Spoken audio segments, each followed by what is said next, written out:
entire globe involving hundreds of different cultures explaining the same phenomenon by different names. The nature of the footprints, namely their remarkable consistency, their biomechanical appropriateness, those aspects that are extremely compelling.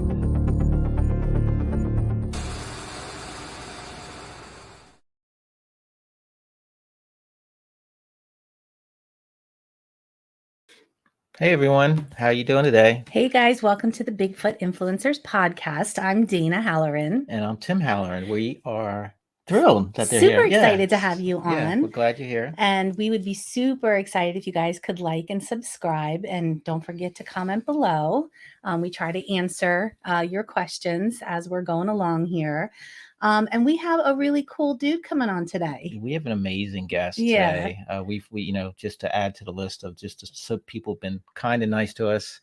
But Brad's kind of a brother in the network. So we're going to have Brad Kennan on today. Brad's got such a long history in the subject. And if you're in the Bigfoot world, you know who Brad is. But if you're new to the subject, you might not know who Brad is. And he does that, he does a lot. Mm-hmm. But I think it's purposely. I mean, he does a podcast every week, which they have the amazing podcast, the Wide Open Research podcast with Russ Jones. Yeah, Brad's the anchor. Russ kind of just tagged along. And shows off his muscles.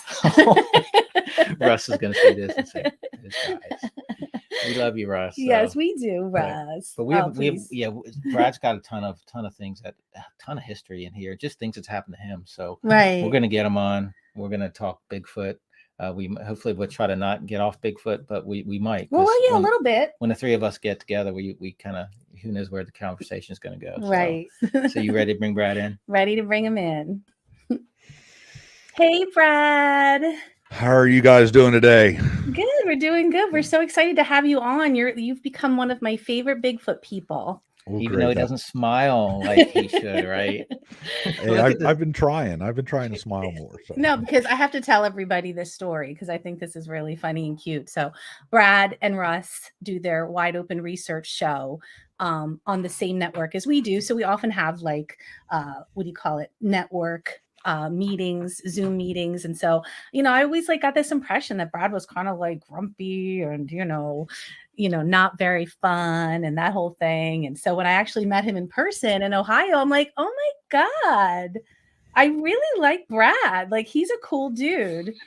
So if you do watch their show and you think Brad's grumpy, he's not grumpy. He's actually a really cool guy who knows a lot of stuff about a lot of things. So and for the audience, who's listening, I'm sure most of you guys listen to their show too as well. So now you know who they were referencing when they said about, who wasn't, making talk about Brad not smiling. So, but he proved me wrong. I think it's much better that it goes that way than the other way for sure. Yeah, I took a lot of flack for that from Russ. Good. So how you doing, man? I'm good. How are you guys doing? Oh, we're thrilled that you're joining us. Yeah, we appreciate you, man. You're just a good dude, and we're that's I don't know if that's the consensus take on me, but it is what it is. I appreciate you guys having me on the Bigfoot Influencers podcast because I am technically not really an influencer of any way, shape, or form. I've just been doing this thing for a while, so. I know you like to be in the background. I like to be in the background. You're like a Bigfoot. You like to be elusive and, just kind of creep around and, get your things done. Yep. I like to, that's exactly right. I don't, unlike some people, I do not like taking credit for anything. But I've got a great co-host in Russ, and we've been friends for a long time, and he does a wonderful job with the subject, and I just kind of hang out with him most of the time and ride his coattails a bit. So I don't know, man. We wouldn't have you on if you weren't interesting enough. Okay. Well, I could be interesting. I can talk to you anything about what do you want to talk about? Let's get into it. Everybody likes stuff. Yeah, they do. So Brad, where do you live? Because I don't know if I remember that. I live in Columbus, don't give Ohio. Your physical house number or anything. Right, I live in Central Ohio, so I am not central of the Bigfoot world. I am. There have been quite a few reports. In fact, I live by a park that's a kind of a Columbus Metro park. We have bison here, several miles away. I've had 3 sightings in my lifetime. 2 I'm sure of. 1 was I'm pretty sure of. It just, it is what it is. 2 of them were probably less than 5 miles from my house. Okay, so you have sightings near your house then? Oh, absolutely. So I have a couple interesting stories. I had one person that my hand's kind of going funny. Yeah, and you need to. Does he need to like speak up a little bit? Can you We hear have me? to edit that out. No. Can you hear me? Have you done this before, Brad? Is that better? Can you hear me? Yeah, that's Yeah, better. he's just so soft spoken. Okay. Right. So tell us about your. So wait, quick, before we get just into so this, I know where. So you're in Central Ohio. So I don't know a lot about Ohio. Maybe not a lot of other people do. Mm-hmm. So are you how far away are you from Salt Fork? I am 90 minutes away from Salt Fork. Like in Columbus. West. Straight west. Oh my gosh. Okay, so it's like near Columbus then. I am literally a couple exits outside of Columbus. Okay, cool. On the west side. All right, that's perfect. There's a park here. It's a National Scenic River that's fairly close to the house. Mm-hmm. In fact, I have a creek that kind of watersheds into that. That's how close we are. Mm-hmm. I fish it all, when I get a chance. So I got a couple interesting stories, and I go to West Virginia. I've been to Virginia. I've been, Kentucky. I've been Salt Fork. I've been all these places looking for Bigfoot, and I've literally had 2 sightings within 5 miles of my house. Isn't that wild? It is wild. Crazy. So my mom is she was kind of always a tomboy growing up, and every morning she used to go to the grocery store every single Wednesday. Every Wednesday, if she was not at the grocery store by 6 o'clock in the morning, there was someone calling her house wanting to know where she was at. Wow. Because she would stop and get food for the people to come in early, because they would open the store, some of the deli and things like that early for her. Somebody would come in early on Wednesdays just for my mom. So we had a friend of ours. Actually, I've had 2 good Bigfoot stories from her shoppings at the local grocery store. We had one person contacted my mom, actually was a banker. Well, I'll start with the grocery store guy. So we had a guy there, knew my mom did Bigfoot, or was interested in Bigfoot, and I was interested in Bigfoot. This was about 10 years ago. I'm getting ready to go out of town. I literally get a phone call from my mom. She's like, "Hey, so-and-so called me, said he found some Bigfoot tracks." I'm like, "Really? Okay." Wow. So I called him up. I haven't talked to this man in 20 years, because I used to work at the same grocery store she goes to when I was like 15 years old. It was my first job. So I get to talk to him. I was like, "Hey, my mom said you called her and you found these Bigfoot prints." And he was like, Yeah. I said, "Are you sure they're Bigfoot prints?" He's like, "Well, let me send you a couple pictures." So he sends me a couple pictures. I like, holy crap, these are great prints. So I end up driving. It was about 20 minutes south of Columbus. I stop and get some plaster of Paris, go down there, and I literally cast 3 really good prints, 1 partial print. And I'm like, "Hey, so let's look at this logically. What were you doing here?" He's like, "Well, it was my day off. I was going fishing." Okay. You're at the end of a dirt road. It's 7. You got here at 7 a.m. on a Thursday morning. There were no other tracks. It had rained the night before. So like the dust was, you could tell if somebody's been there or not. He was the first car in, and he found the tracks. So I had them looked at. It's funny. I posted some pictures of them on Facebook or something years ago, and there was like some BFRO person from California telling me it was a double bear print. I'm like, "Man, we got bears in Ohio, but these prints were 14 inches long and 9 inches wide at the toes. So they were pretty good sized prints." And they said, "Well, it didn't walk straight." Well, no, it didn't walk straight. What we determined was this thing actually sidestepped around a tree, and it was watching something across a creek. So one of the prints was actually in some sand right before it stepped down in a creek. So we think it stepped in the creek and went across the creek to get what it was doing. So that was about 20 minutes south of Columbus. I still have those casts. I've had Meldrum look at them. Meldrum would not say what it was, but he said it was definitely not a bear. So wow. we'll see. So you think they were, he was there on a day he's normally not there anyway. Yes, correct. So he probably, surprised it. I don't think he did, because there was still some water in the prints, a little bit from rain. Okay. So I think it had happened earlier or later at night, or earlier in the morning. So I don't think he scared it. We just think that, he just happened to be the first person to come up on it. So that's where I got my only set of really good prints I've ever had. So then fast forward a little bit here. I get a call from my mom again. She goes, "Hey, so-and-so, our banker." I'm like, "Yeah, I know." Well, she has a lady that helps clean her house 1 day a week or 2 days a week or something. And she was talking to her husband when they were at the house, and they made a comment about the lady said she saw a Bigfoot. It's like, really? So they contacted my mom. My mom contacted me. I got these person's phone number, went over, contacted them, went over to their house. So it turns out my wife went to high school with the husband. Wow. Years ago. So she Small knew world. them. Yeah. So she knew them. So these people, it was about 6:00 at night. They were moving out of their house. They were moving back north of Columbus. And they were on, they were on a road that bordered this national, scenic river. And about 300 yards, 200 yards across the field, catty corner, was another road, and there was a house. So they were on their front porch, and they looked out, and they said they saw something kind of move around the house over here.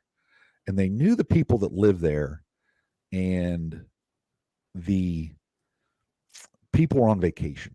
So they knew nobody was at that house. So they're like, "Man, is somebody trying to break in that house?" So the husband's like, "Well, I'm just going to stand here and watch, see if somebody comes out again." So they could see something kind of moving back of the house. It was like moving around back there and between a house and the other backyard. And so he just standing there watching. He said him and his wife were out front on the front porch. And he said this thing literally comes out from behind the house. It walks by a tree. It ducks under a branch. So they knew how tall it was. It walked up the one side of the ditch on the road. It stepped on the road about 2 steps into the ditch, down the side of the ditch, again, back towards where it came. And there was a horse farm literally directly across. There's a big field and a horse farm directly across from them. And that field is part of the park. So it's not cut or anything like that. And they said that this thing literally went down the fence line. So I said, "Could you really see? I mean, how do you know it wasn't just a person? What are we talking about here?" And they said, "I'll tell you this." They said its waist was the height of its hip. And they said the thing that was so stuck out in their mind was it was so fast. The speed at which it moved was unbelievable. They said, we just couldn't believe it. And it was him and his wife were both watched it. This whole encounter lasted about 20 minutes.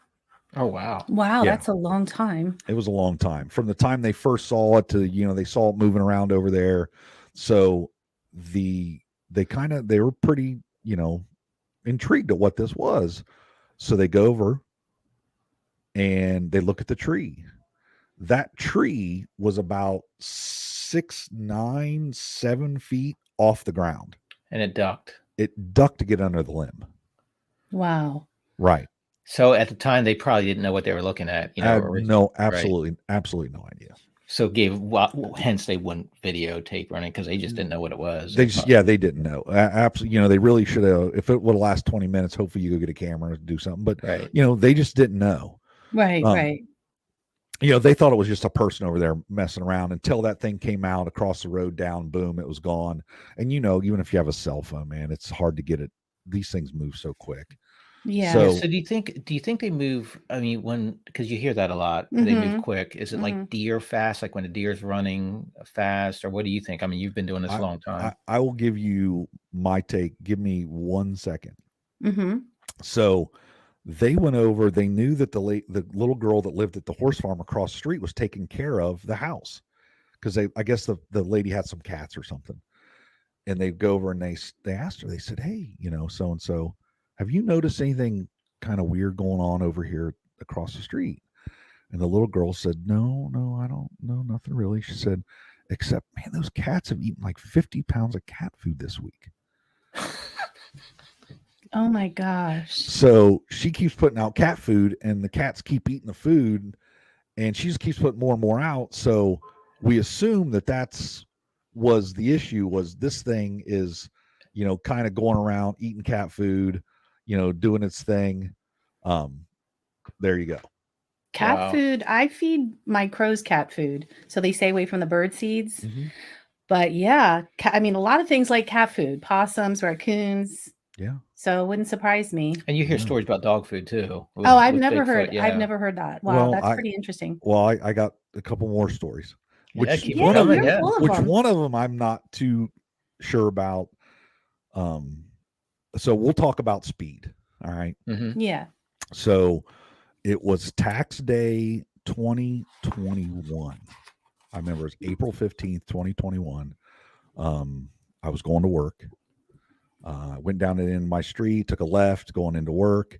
I'm coming out of a little town. When I say little town, I mean it's 3 houses. You know, it's a town that's got 1 road and 3 houses in it, and that's a town.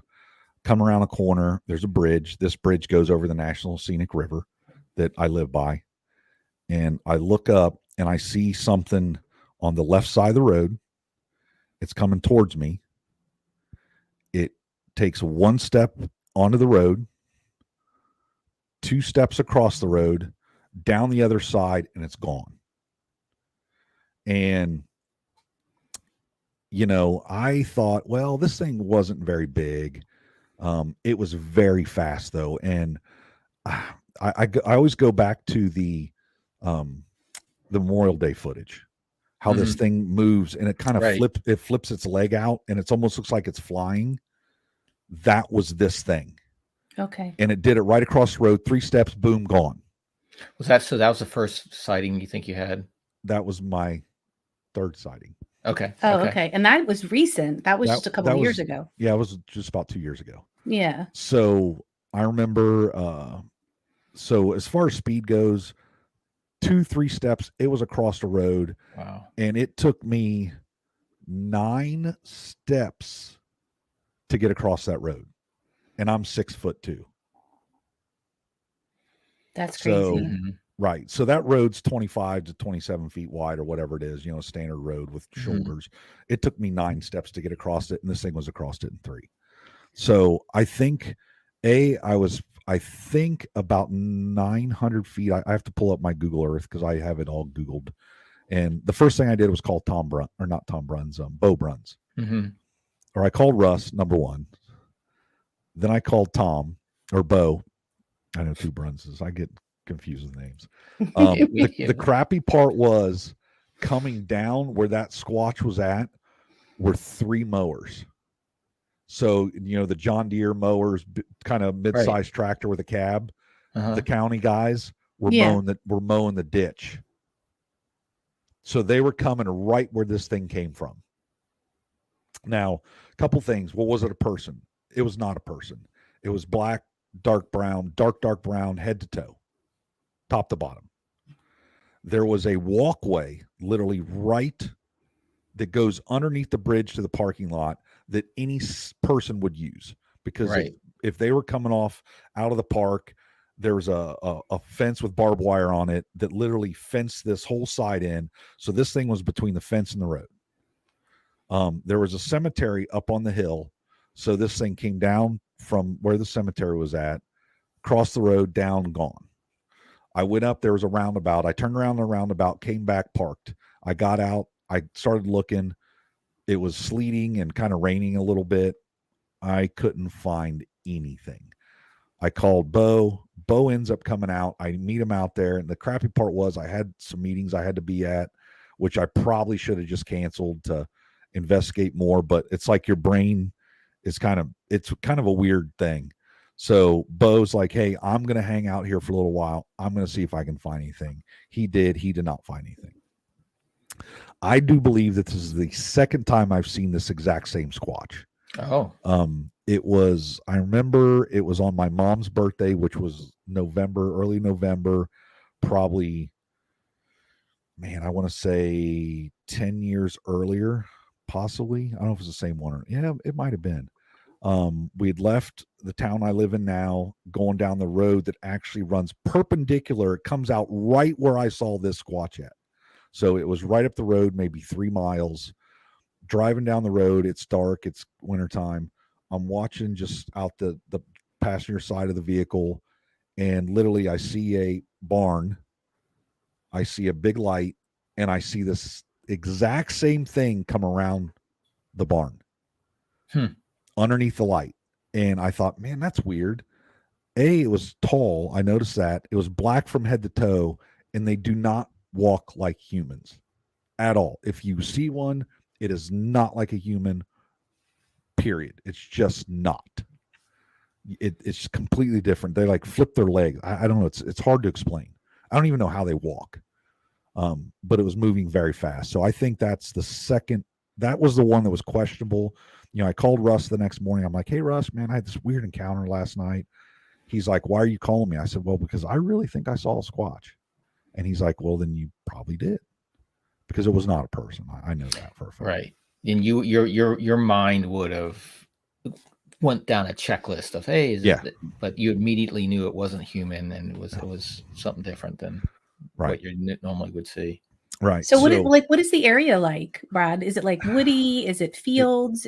So it's a national park, okay, or a state park, whatever it is. So there's a nice couple creeks that come together. There's a lot of woods, a lot of fields, cornfields, bean fields. You know, like I said, the water is perfect. In fact, in the north headwaters up by Marysville, where this river is, or this creek, whatever it is, whatever you want to call it, it's pretty wide. You know, we kayak it, go fishing. You know, in early spring, I'll kayak it with a bait caster and some black jigs, and I'll catch 20 smallmouth. Wow. Just going from one, maybe 5, 7, 8 miles, whatever it is. Up north, the deer get massive. They get these massive antlers, and I was told that the minerals that run off into this stream is like special up in Ohio. It's like a spot, and there's some minerals that run off in the stream, and the deer hang out there, and it really causes antler growth and all kinds of stuff. So, I mean, when I go to work if I don't see 10 to 15 deer every single morning, then something's wrong.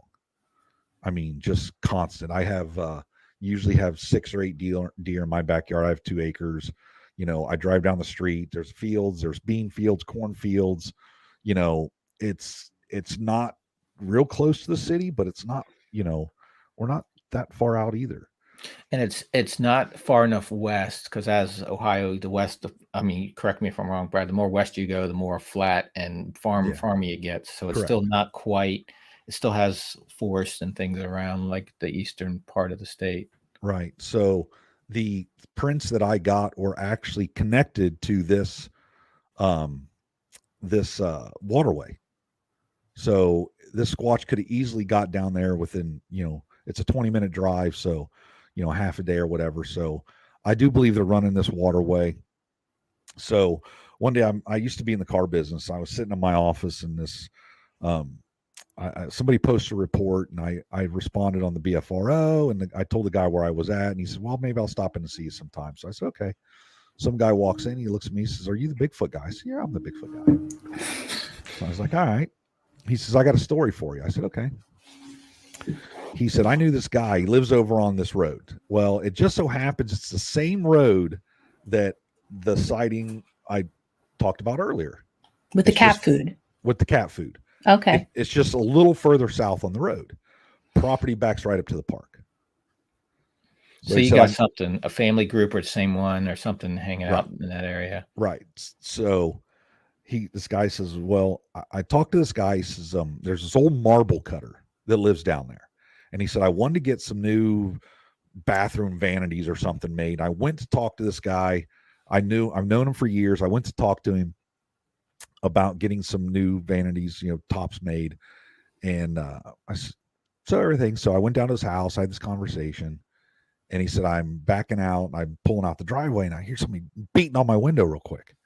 And he's like, Scott kind of startled me. And I look at him, and it's the old marble cutter. It's the old Italian guy, you know? So he rolls down his window, and the guy looks right at him, and he says, "Do you believe in Bigfoot?" And the guy that was talking to me he said, "Well, I told him." He's like, "I was waiting for the punchline. I thought it was a joke. I thought he forgot to tell me something." Right. And the guy's like, "Well, yeah, I do." And he says, "Well, I have one that lives behind my house." And the guy's like, "Really? How do you know?" He said, "Well, I've seen it several times." And he says, "Whenever I burn trash, the Bigfoot will come and throw rocks at me." Wow. Huh. In my burn barrel. He said, "I have a burn barrel, and I just burn trash in it." And he said, "The Bigfoot will throw rocks at me." And he's like, "Man, that's pretty interesting." He goes, "Well, he says, well, why didn't we talk about this up there? What's the deal?" He says, "Well, my wife is scared to death because she's seen it." Because I'm sorry? She's seen it. Okay. Yeah. He said, "She wants to move, and I don't want to because I like my house." He said, "So I had to come out here and talk to you about it so she wouldn't hear me." So that's let me think, that's the fourth time I've heard of one. Just within 5 minutes of my house, and yet I go to West Virginia or right. Why would you? Yeah. Why did would you I go did you go talk to did you track him down? Go talk to the marble guy? I did not. The guy told me, he said he would have him contact me, and the guy never did. And I said, "Well, I'm not going to force somebody to contact me. I'm not going to go to his house. I think he's already having issues with the wife anyway." So, if you showed up, you would, that would push her over the edge, be maybe worse. So we used to have these dogs, right? So I've always had Rottweilers, and we had this Rottweiler and this Rhodesian, it was another mixed Rottweiler at the time. And this thing would always run off and take my older dog with it. So our back of our property where I used to live was 300 yards from the park, if that. So it would always go over in the park. We'd always have to drive to the park, get our dogs back. So we got to know the Rangers. So one day, I'm over there. I found my dogs, whatever. And this Ranger, I said, "Man, this may sound like a stupid question, but have you ever heard about Bigfoot or, Sasquatch being in the park right here?" The guy's like, "Well, I've heard some things." I said, "Well, what'd you hear?" And he goes, "Well, one morning," he said, "there was this old couple, always come and walk their dog. So they got out, walking down a path with their dog. They said their dog acted kind of skittish. They said they kind of drug it around the corner, and when they drug it around the corner, they said there was about a 7-foot ape standing in the middle of the pathway at the park." Wow. And they turned around and went the other direction.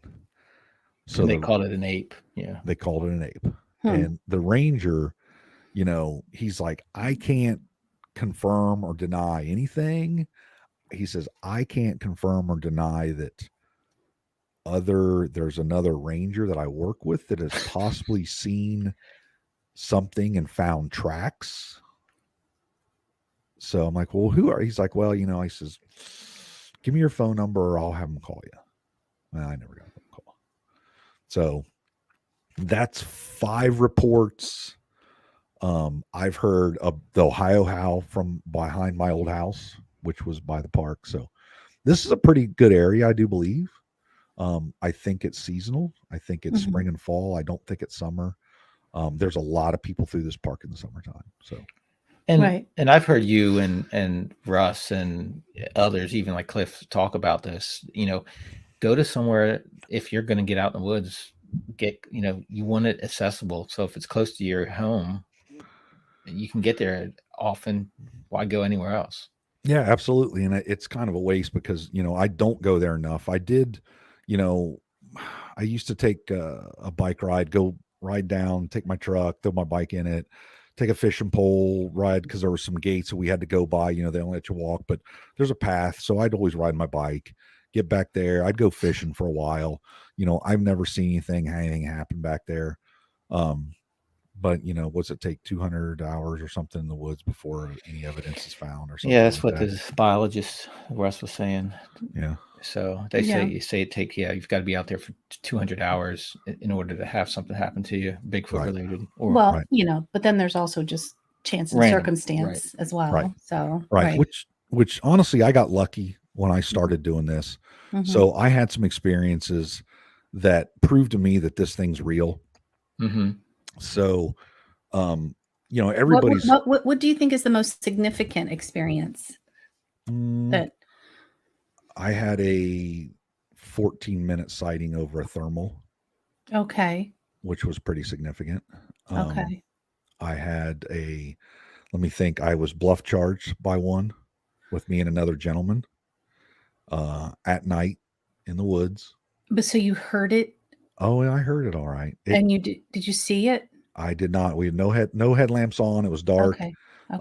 It growled, it shook trees, it stomped its feet, it did all kinds of stuff. And I'll just tell the story. So yeah. So I'd literally been squatching for about maybe a year. I went to my first expedition. That's always kind of there's a story that's kind of is lore in the Bigfoot world. First time I went out, it was a Thursday night. Actually Thursday, it wasn't dark yet. And we go out, and this is when Matt Moneymaker used to run expeditions. So we're on this expedition. We go out, we're along a railroad bed. Matt's like, well, we're going to go along the railroad bed, and we're going to go in 3 or 4 man teams, and we're going to spread out. And because if there's a Bigfoot, it's going to go up on this ridge above us, and it's going to watch us. So, okay. So we go out, and I literally, my mom was the only person that would go with me. My wife would not go.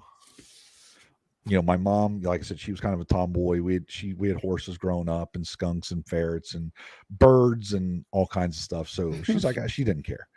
So she was the only person really I could get to go with me. That's so awesome, cool. though, yeah. So she went with me, and we camped out. And like I said, the first night was a Thursday night, and we go out, and we go down, and it gets dark, and we turn around and come back, and nothing happens. So we get back to camp, and Matt always has this debrief after we've been out. He's like, well, did anybody see anything? And somebody raised their hand. They're like, well, I saw something. What'd you see? Well, I saw Bigfoot. And Matt's like, what are you talking about? You saw Bigfoot? And they're like, yeah. He's like, well, when did you see it? Well, when we were going, she's like, I was in one of the last groups, and it was up on the ridge, kind of moving behind tree to tree, watching us for a little bit, and then it disappeared. And Matt's like, why didn't you say something? And the person goes, well, I'm on a Bigfoot expedition. I thought we came and saw Bigfoot. That's what we did. God. And do you know who that person was that said that? You do know the person? He's asking. No, I'm asking you, do you know who that was? Tell us. Your mom? No. Okay. Caroline Curtis. Oh, Caroline. Yo, that's right. You know what? I've gosh. heard you and Russ talk about this. Yeah, Caroline. That's amazing. That was Caroline. So, and for the folks who don't know who Caroline Curtis is, can you share to the audience? She is I don't know what she was, the BFRO's secretary, treasurer, do everything, check the voicemails, get the reports, give them to everybody. So she was highly involved with the BFRO for years. She was Matt's right-hand person, from what I understand, for a long time. So that was, I think, maybe her first or second. I think that was her first expedition she ever went on. Yeah, anything that comes in usually gets to her first. Yeah, absolutely. Yeah, especially voicemails and things, and she'll dole them out to people, and so they can call. Yeah, we went on a mini hike with her in Ohio. Yeah, with Russ. She's awesome. Yeah, she's very, very nice. Yeah. So that was in 2006. In 2007, I went on another expedition at the same location with a couple people. One was BFRO. I wasn't BFRO yet. I was with I was wanting to be. So the reason we went to this spot is there was a guy. If I can remember, he was like head of psychiatric medicine or something at the Cleveland Mayo Clinic. So he was there with a friend. They were camping in the campground, and there's no electricity at this campground, just two kind of porta potties, no electric back at the time. It was a loop, and he was back on this loop with another person in a tent, and they had their friend had a baby, and the baby was out on this blanket all day, like out on playing on this blanket and stuff. So from what I understand is they were asleep. It was late at night. Something went through the campground, grabbed the rain fly on their tent, ripped it off. So now they're seeing the stars, they're looking up. They get out of the tent, look, and this thing's walking back through the woods out of the campground, and it takes the rain fly and hangs it like 8 foot in a tree and keeps walking. Wow. From what I understand, the people literally took the tent or just grabbed whatever they could, left the tent, left everything, and jumped in their car and left. Wow. So this same guy came back to an expedition with us. We were at the same campground, same camp spots, all that kind of stuff. So the very first camping parking spot is a ravine. So you come out of this ravine and there's a spot right here for a camper. I don't think, like I said, I don't even think they have electric. It's just a parking spot. No water, no nothing. So I had roped a friend of mine into going. I'm like, hey, we work together. I'm like, dude, you like to camp. I know you don't believe in Bigfoot. Mom must have been busy that weekend, huh? My mom was busy. So I'm like, here's the deal. You have a 28-foot camper pull behind, bumper pull. You take your camper. I'll pay for fuel and food, and we'll go camping this weekend up at this spot. He's like, yeah, I'll do that. I said, okay, good. So we go, and he's like, I told him, I said, well, really, we're looking for Bigfoot. He's like, well, Bigfoot doesn't exist, so we're just going to call this camping. I said, that's great. So this guy was a Marine. I'd known him forever. His dad was my football coach when I was a kid. We went to high school together. We had some classes in engineering together at Ohio State, and it's just when we worked together. So we started, we were partners in a software company that got started years ago. So we go out the first night, and literally we're the first guys out. We're walking along this trail, no headlamps, no nothing. Come around. I remember there was a set of stairs that were made out of railroad ties. We come up the stairs and we hear a deer go off to our right. So just, through the leaves. No big deal. Well, from the left, the only thing this I explain to people is if you ever seen Indiana Jones and the Raiders of the Lost Ark, that big giant ball that comes chasing Indiana Jones at the beginning, literally that's what this thing sounded like coming through the woods. Wow. At us. So it comes down. We had at the time, we had no thermals. We didn't have thermals. We didn't have night vision. This was an 06, 07. A standard night vision was, $9,000. And, who's that kind of money to buy a night vision? So this thing comes, it starts shaking the trees and it starts grunting at us, just like this, like this very primate noise. I can hear it stomping its feet on the gravel. And at the very end, I will never forget this for as long as I live. It goes, like this, like F you. Because we did not move. And I swear it told us to F off. I swear we heard it turn in the gravel and we heard it walk away on 2 feet. He was pissed that you guys didn't just, he expected y'all, or she expected you guys to take off running. Correct. Like most of us. And it didn't. And, we think it was stalking that deer. We interrupted it. We didn't leave, and it got pissed. So my buddy, who is a devout Christian, was a deacon in the church, turns to me and goes, what in the F was that? And I said, well, we're here for a reason, which you don't believe in. So I don't know. You tell me. So years later, we were in a meeting or we were having a discussion. We brought it up again, and he goes, "It was a freaking Bigfoot, man. This Bigfoot came out of the woods and tried to scare us." So we were on the radio. We all had radio contact. We all had radios, and we thought something was going on behind us. And I said, "Sean," I said, "we can go one of two directions. We can either continue down the path which this thing is going, or I think something's going on behind us with this other group. Do you want to go back there?" And he's like, "Well, let's go back there." I'm like, "Well, I agree with you. Let's go back there." So we went back the path, and we couldn't find anybody. Everybody was gone. So we finally get back to camp, and I'm like, "Man, we had this great experience." I was telling him about it. And the guy that had the experience with the tent earlier, the reason we were there, he goes, "Man," he says, yeah. He says, "We were, how that the creek curves right there, and we can kind of see you guys across there." He said, "There's light enough coming through, and we could see you." He said, "Man, there was something behind you. You know that?" He's like, "We got scared and left."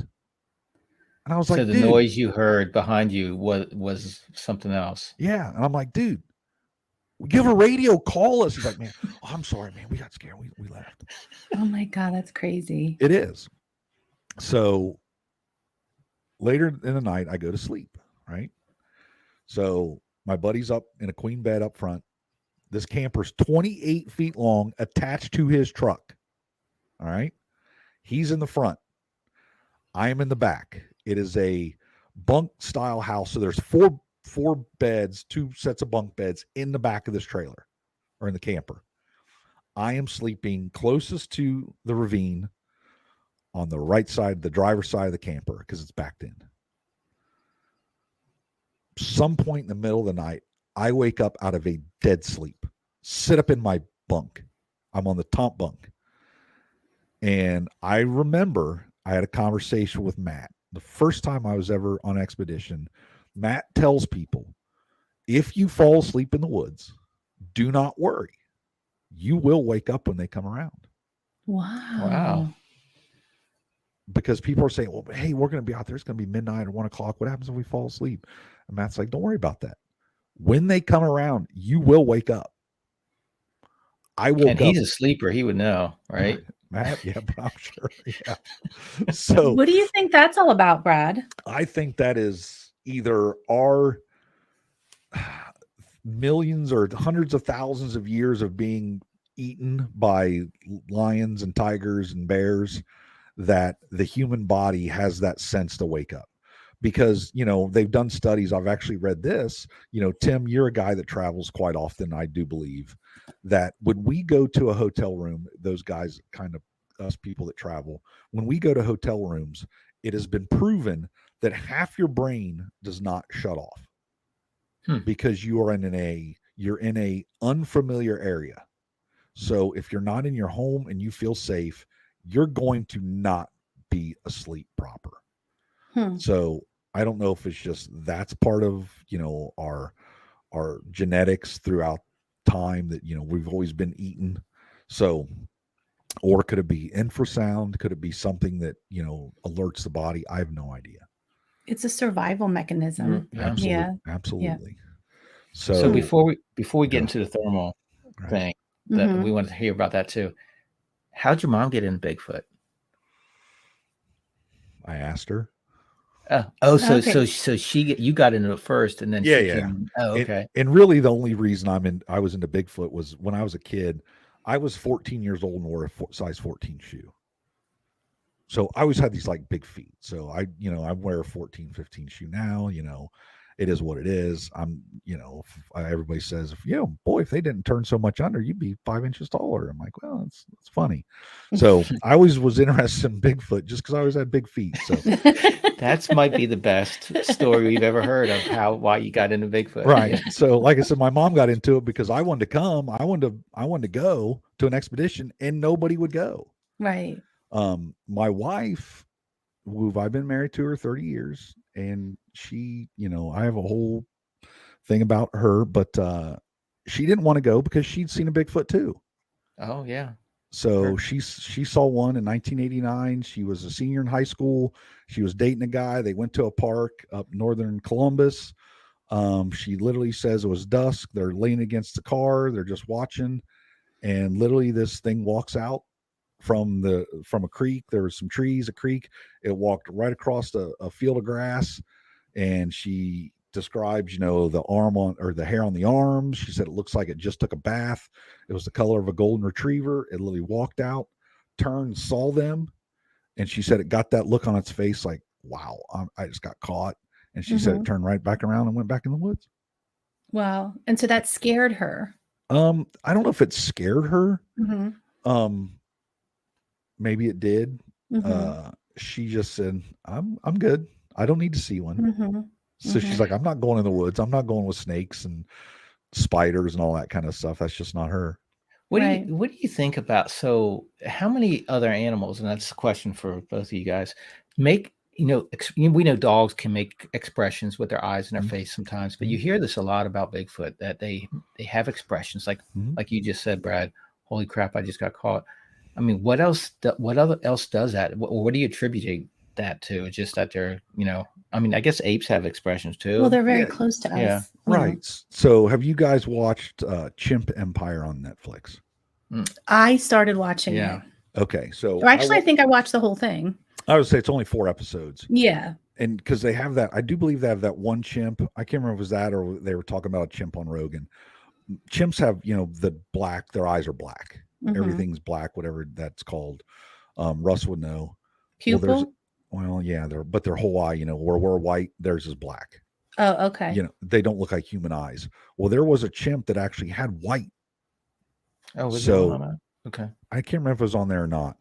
But if you look at those things, man, the expressions they make, the way they look, they were scary human. I mean, when it shows, it shows these, when they're going and patrolling their area and there's like 9 or 10 of them in a row and they're just on all fours humping down the path, you're like, man, that's some, I don't know, that's pretty frightening right there if you run into that in the woods. So just look at them. I mean, they have human expression. So I don't know. But I guess that's kind of where I'm going back to, because bears and other things like that don't have the same thing, I'm assuming, really. So that's that's just intriguing because you hear that a lot with expressions. So it just again goes back to these things are some type of potentially some type of ape. Right. I believe so. Yeah. I mean, so that night when I woke up, I sat up in my bed. I'd woken up. I don't even know what time it was. The entire camper starts moving. I'm literally holding on to the edge of the bunk bed so I will not fall out. And it stopped. There was a window by my feet, like an escape window. So in case anything happened, you can get out. There was a window by my feet. And I always thought that anybody that, you hear these stories about campers, these Bigfoot comes around, and I'm like, man, just look out the freaking window. Just open the zipper and look out. Well, guess what? I did not want to look out that window because I guarantee you, if that thing was looking back at me, I would not, I don't know what I would have done, but it wouldn't have been good. That's something that I think that we hear a lot is like with researchers or just people in general, that fear overcomes your curiosity. Absolutely. So did your friend, what did he feel of the camper moving too? He did not. In fact, I looked back at him and he was snoring up at the front of the camper. So after that happened, I literally went back to sleep. It was kind of odd. Your friend would have died in the wild 100,000 years ago. Probably. Probably. It's possible. Well, like I said, he was a Marine, so he'd been through all that, and who knows? He just assumed. Maybe he said maybe he just got used to, hey, if I'm asleep and then somebody's got a gun out there protecting me, so I don't need to be worried about it. If somebody starts shooting, I'll wake up. But I went back to sleep. Wow. Didn't think about it. Next morning, woke up. I'm like, hey, I just want to tell you something weird that happened last night. Literally, I got back in the bunk. 2 grown men, my buddy and another guy, tried to move the camper. They couldn't push on it hard enough to move the camper. And everybody's like, well, did you dream it? No, I did not dream it. Believe me, I did not have a dream that I was being shot in the camper. So we think that, how is this where we think we scared this thing over here, as the crow flies a couple miles from this campground. This thing somehow knew where I was at, came and shook the camper that I was in. Knew it was you. Is it coincidence? Were they being funny? Who knows? Were the windows open? No, the windows were not open. So we only have 10 more minutes, Brad. So Right. let's get your thermal story in. So I was in Blackwater Falls, West Virginia. We go back, and as what we were doing was there was a path that went around. In fact, the Finding Bigfoot TV van was there. So the show U-Haul with all the equipment in it was there. Wow.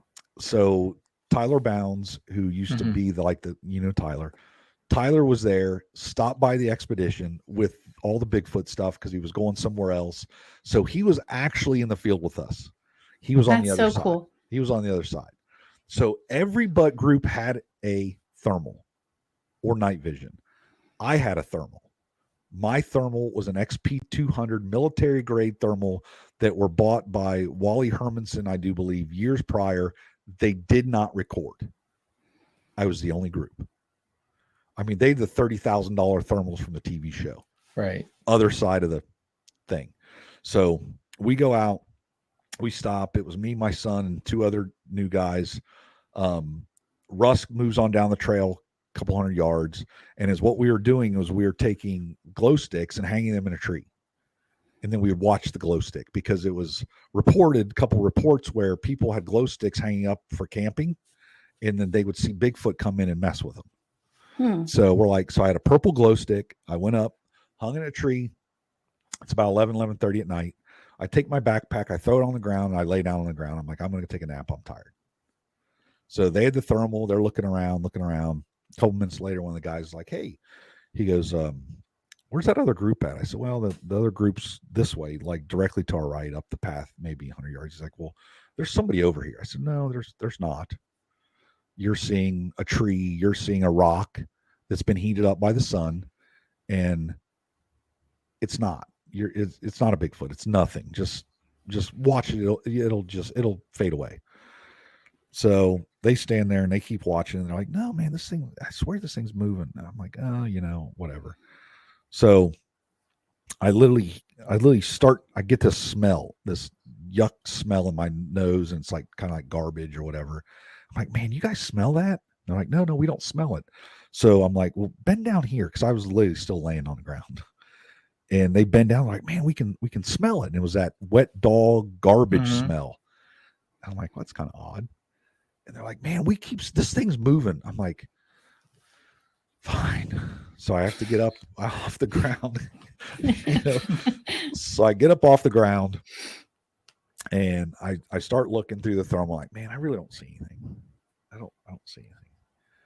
And I keep watching. The next thing you know, man, this thing just kind of like right up in the camera. Just I can see its head.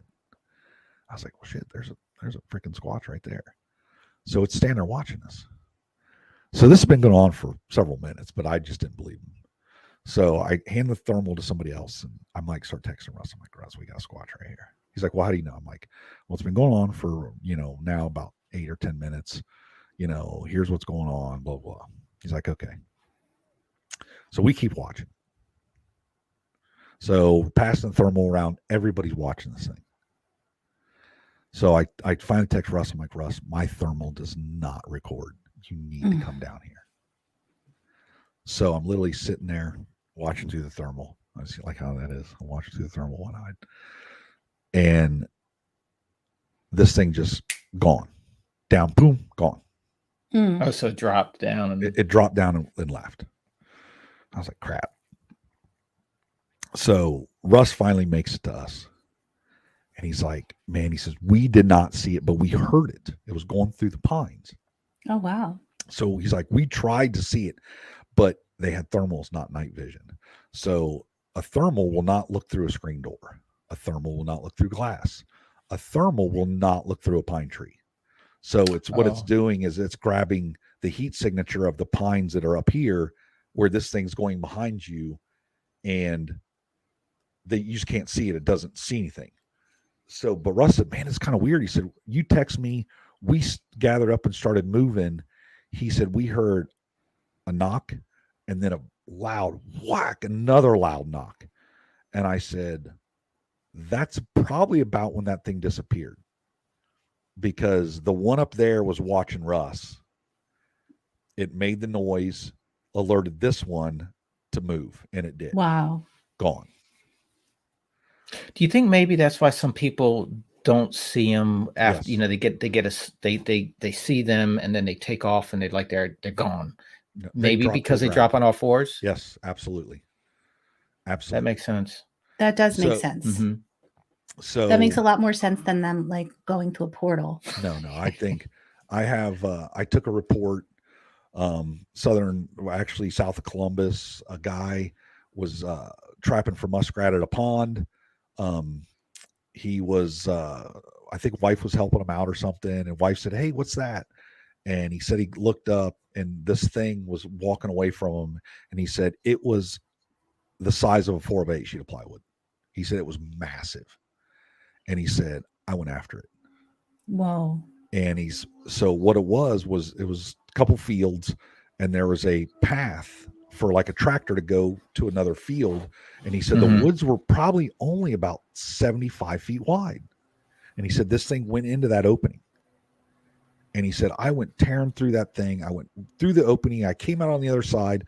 And there's he said there were 6 cows standing there looking at me. Didn't even move. He said they looked up when I came through. He said, this thing disappeared. It literally disappeared. And I thought about it. I said, did you go back and did you look on the ground? Mm-hmm. No. I said, I guarantee you it went through that opening, went into those woods and got on the ground. Mm-hmm. Because we're always looking up here. We're never looking down here. Mm-hmm. They can also go up too, Yeah. Maybe that's another. Some Yeah. folks say they see them climbing, getting up in trees. Yeah. Mm-hmm. So it turns out that, we'd watched this thing for about 14 minutes. We went back the next day. We got out there, same thermal, same people. I literally walk around. It was 25 steps away, 25 yards away from us. I'm like, I'm looking around. I'm like, I can see where it was standing right here. I can see where it has smashed the brush down. I can see where it's walked. I can see we were on top. We were in, like I said, Blackwater Falls. So all the ground was hard rock, rubble. It was nothing could make a print in it. I said, it was right here. And they're looking through the thermal and they're going, man, I don't see anything. I can't see anything. You're not there. I'm like, I'm telling you, it was standing right here. Mm-hmm. So I finally take my hand, and I'm 6'2", and I take my hand, I stick my hand in the air, and I go like this. And they're like, oh, we can see your hand now. Wow. So I can touch an 8-foot ceiling Mm-hmm. and so my thought was this was some juvenile that had kind of was interested in us, and it turned out it was probably like an 8-foot squatch. That's crazy. That's wild. And that's where Russ, Brad, and I have decided that we're all going to go. We're going to meet and get out in the woods at the same place. And me too? Yeah, too, yeah. Okay. Yeah. Blackwater Falls. Blackwater Falls, West do Virginia. It. We can give you your cooler And- back. You can have it. I bought another one. It's a nice cooler. Yeah, So, it's all right. can It's we had some ask- miles. It's had some miles put on it. So Can we ask Brad one last question before we leave? Oh my God. Yes. Funny Matt Moneymaker story. go ahead. If you can, no, I'm asking you if you can make it quick. Which one? Anyone, just pick one to share with us. You only have a couple minutes, Brad. So no, Matt. I mean, Matt's. I back in the day, I used to call Matt. Matt and I used to just call and talk. I'd call him and talk to him after work or whatever. Just talk about anything but Bigfoot. So we're on an expedition and it's kind of dark and we're all sitting around. I think we were in like down in maybe not Zaleski, but I don't know, the Mount of Vesuvius. There was a park and they had an expedition there. And I remember there was like this little amphitheater thing where, so Matt was down talking and everybody was kind of sitting around him. And he's talking and talking and talking. And he's like, does anybody have any questions? I said, I'm sitting up there. I go, wasn't the Skookum cast just a elk wallow? And Matt about blew a head gasket. And he turns around and he goes, "Who freaking said that?" And he looks at me and he goes, "Oh, Kennan." I'm like, "Matt, I'm just messing with you, man." Because that was a really sore subject with him for a really, really long time. Yeah. So, they said it was an elk wallow. It wasn't really a Bigfoot cast.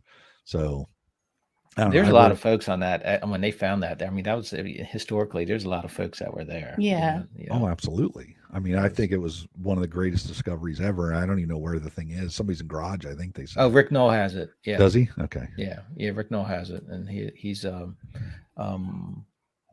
think I can't say I think Doug's going to be doing something in Sasquatch Legend Meets Science 2 with it, but I just can't get in detail about it. That'd be awesome. Yeah. That'd be awesome.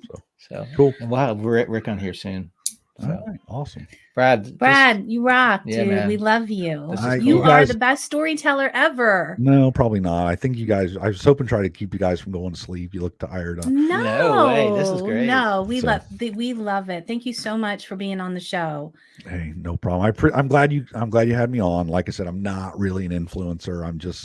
I'm around the fringes a little bit. And I've been doing it. And like I said, that's why we like you. I've seen because you're not a normal Bigfoot guy. I think it's kind of cool. I like the subject, and I thought we were going to maybe even talk about the Las Vegas aliens crashing out there, but I guess not. So we'll save that for the next one. Yeah, right. We'll save that for the Wide Open Research podcast. We should, man, because we had Micah Hanks on a couple of weeks ago, man, talking about Virginia and the Ariel school in South Africa was pretty awesome. So that whole incident was great. Yeah, we won't get into that, but and Mike is cool. Mike is such a cool dude. He is a cool dude. Yeah. So anyway, hey, for the folks, you guys know how to find us. You can find Brad the same way. Yep. Go to Untold Radio Network. Yep. And Wide Open Research. And people can follow you on Facebook, Instagram, Twitter. Wide Open Research on Instagram. Okay. Anybody wideopenresearch@gmail.com. If anybody wants to ever email me and say something or whatever, that's fine. I'll read it. Other than that, whatever. Get a hold of Russ. What is it? He's WestVirginiaBigfoot.com or something. And the Bigfoot Doc or something. The Bigfoot Doc on Twitter. And then I think he's also Wide Open Research. Or no, the West Virginia Bigfoot on Facebook. Yep. Yeah, that's him. So. All right, cool, Brad. Well, thanks again for joining us. Hey, I know it took several weeks to get hooked up, but whatever. We gotcha. You guys want to close it out? We'll just close the whole show out with Brad. Let's close it out. All right. All right, guys. Have a great day. Have a great night. Thanks for listening, and we'll see you at the next one. See you guys next time. Later.